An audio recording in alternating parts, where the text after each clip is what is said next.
शाम के समय सभी किसान खेत को देख करके वापस घर लौट गए थे, लेकिन जैसे ही सुबह के समय खेतों के तरफ गए तो लोगों का होश उड़ गया था। नमस्कार, मेरा नाम है गुलाब और आप देख रहे हैं न्यूज़ पब्लिक बिहार। मामला बिहार के दरभंगा के किरतपुर प्रखंड का है, जहां शाम के समय सभी किसान अपने खेत को देखकर घर लौट गए थे और किसी को इस बात का कि उनके खेत को बर्बाद कर दिया गया है। जैसे ही किसान सुबह में अपने खेतों के तरफ जाते हैं तो उनका खेत नजर नहीं आता है और लोग वहीं पर बेचैन हो जाते हैं। इनकी जानकारी मिलते ही जिला प्रशासन और प्रखंड अधिकारी घटनास्थल पहुंच जाते हैं, जहां देख करके उनके भी होश उड़ जाते हैं और इंतजाम करने लगते हैं। तो इस बात का भनक तक नहीं लगा कि उनका हजारों हेक्टेयर जमीन नदी के चपेट में आ गया, उनका फसल बर्बाद हो गया। जैसे सुबह में लोग अपने खेतों के तरफ जाते हैं तो उनका खेत नजर नहीं आता है। शासन के मौजूदगी में जेसीबी को बुलाया जाता है और पानी निकालने का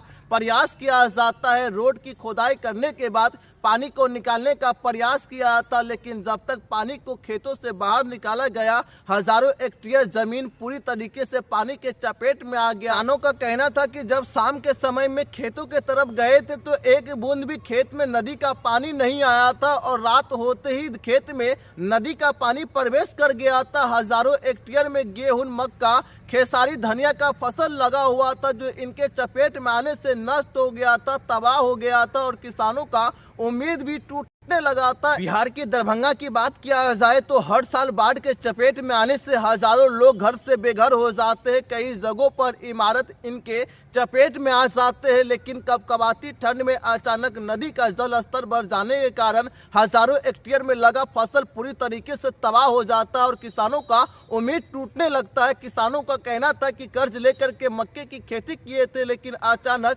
गेहुआ नदी के जल स्तर बढ़ जाने के कारण फसल पूरी तरीके से तबाह हो गया था और इनको लेकर जिला प्रशासन के तरफ से अब तक कोई भी घोषणा नहीं किया गया है। लेकिन अब तक देखा जाए तो प्रशासन के तरफ से वहां से पानी निकालने के लिए इंतजाम किए गए थे और जेसीबी की खोदाई से पानी को खेत से बाहर निकाल लिया गया था, लेकिन जब तक खेत से पानी को बाहर निकाला गया, हजारों हेक्टेयर में लगा गेहूं, मक्का, खेसारी, मसूरी का फसल पूरी तरीके से नष्ट हो गया, पूरी तरीके से तबाह हो गया। इस पर आप तमाम लोगों का विचारधारा क्या है, हमें कमेंट बॉक्स में जरूर लिखिए। आप हमारे चैनल पे पहली बार आए तो न्यूज़ पब्लिक बिहार को यूट्यूब पे सब्सक्राइब कर ले, फेसबुक पेज में देख रहे हैं तो फॉलो करना ना भूलें और इस वीडियो को शेयर जरूर